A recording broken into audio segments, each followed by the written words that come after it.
ডনের সাথে সামিরার হাত আছে। ডন সালমান শাহর অগোচরে ইস্কাটন বাসা আসা যাওয়া করতে। আমার এই মুহূর্তে একটা আল্লাহু সুম্মা আমিন, তুমি করতে পারো না এমন কোনো কাজ নেই। আল্লাহ তোমার দরবারে লাখো কোটি শুকরিয়া। আমি ছেলে হলে এখানে সেজদা দিতাম, যেহেতু আমি মেয়ে মানুষ তাই এখানে সেজদা দিলাম না। আর আমার একটাই কথা, ডন আমাদের কিছুদিন আগে, বেশ কিছুদিন আগে, মাসখানেক আগে আমাদের একটা চ্যালেঞ্জ ছুড়ে দিয়েছিল।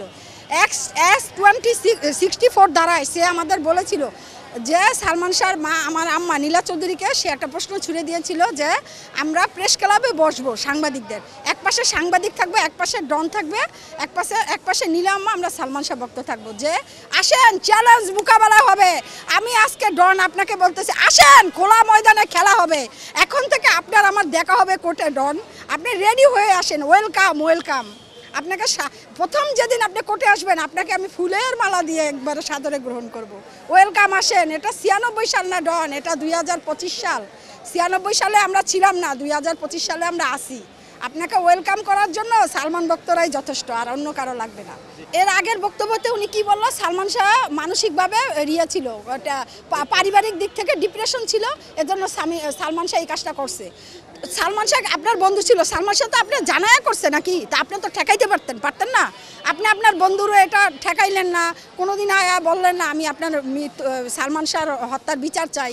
আপনার সামিরাকে নিয়ে গুনগান করছেন, সে এডুকেটেড মহিলা, সে দেখতে সুন্দরী, তো সুন্দরী হলে আপনি 29 বছর ধরে অবিবাহিত কেন? মরার পরে আপনি স্বামীরাকেই বিয়ে করে নিতেন, তাহলে তো আপনার চিরকুমারের খেতাবটা আপনার সাথে থাকতো না। আর দ্বিতীয়ত আবার তিনি বললেন আমার প্রিয় বন্ধু মারা গেছে, হ্যাঁ আপনি তো কাঁদবেনই, কারণ আপনাকে তো সালমান শাহ চলচ্চিত্র জগতে হাতে ধরে এনে দিয়ে গেছে। এখন আমার হাতে ধরে যদি কেউ আমাকে একটা কাজে ঢুকাই দিয়ে যায়, আমি তো তার জন্য মনে মনে একটু আমার বন্ধু আমাকে এটা করে দিয়ে গেছে। কিন্তু এই হত্যাকাণ্ড ডনের সাথে সামিরার হাত আছে, নিশ্চিত হাত আছে, জড়িত আছে। ডন সালমান শাহর অগোচরে ইস্কাটন বাসা আসা যাওয়া করতো। এটা রাজসাক্ষী আবুলকে ধরলে এই ঘটনার উদ্ঘাটন হবে। আবুলকে ধরলে ডনের তথ্য পাওয়া যাবে। ডন সামিরা এক বেড শেয়ারও করতো। তিনি ঢাকাতে আসেনি, এমনকি সামিরার বাবা মা লোকাল বাসে আস্তে আস্তে তারা রাত্রে 8টা আইসা সালমান শাহকে পাই নাই, তার দাফনস্থ হয়ে মানে কবরে মাটি দেওয়া হয়ে গেছে। তাই এই লোকগুলো তখন কোথায় ছিল? আমার মেয়ের স্বামী মারা যাবে, আমি বিমানে না এসে বাসে আসবো।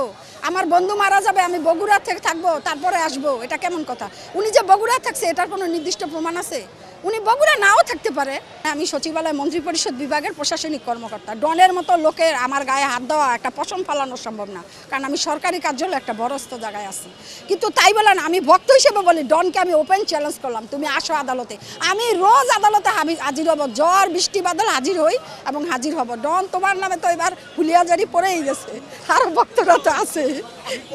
আজকে আমাদের ঈদ হ্যাপি ডে। আজকে কি ডে? এই ডে স্মরণ করে রাখতে হবে। 20 অক্টোবর হ্যাপি ডে, আমাদের পার্টি হবে, পার্টি। এ যাবৎ রমনা থানার বিচারগুলো খুব সুষ্ঠু। আর যেহেতু রমনা থানা দিচ্ছে এটা হাইকোর্টে পড়বে, জজ কোর্ট থেকে নিয়ে গেছে, এবারে আমাদের মামলাটা হাইকোর্টে পড়বে। হাইকোর্টে পড়লে তো আমরা ধুমধারাক্কা মামলা চালাবো, এবং এটার যে হত্যাকাণ্ড এটা আলামত আমাদের কাছে সব আছে। কারণ সামিরার মামি রুবি, সামিরার আপন মামি রুবি, তার স্বামীর নাম আলেকজান্ডার, সে কিন্তু এই হত্যাকাণ্ডের সাথে জড়িত। রুবি নিজে বলছে আমার স্বামী ও আমার স্বামী আমার ছেলেটাকে ওই হত্যাকাণ্ডের সাথে ঢুকাইছে। হত্যাকাণ্ডের মামলা দায়ের করা হলে 6 জন আসামির নাম পড়বে। 1 নম্বরে সামিরা, 2 নম্বরে সামিরার মা লুসি সামিরাকে শেষবারের মতো তৈরি করে পাঠাইছে সালমান শাহকে হত্যা করার জন্য। তৃতীয়ত ডন, চতুর্থ হয়েছে রিজবি, পঞ্চম হইল আজিজ মাহমুদ, ষষ্ঠ হলো 3 জন আসামি একসাথে, মনোয়ারা, আবুল, ডলি।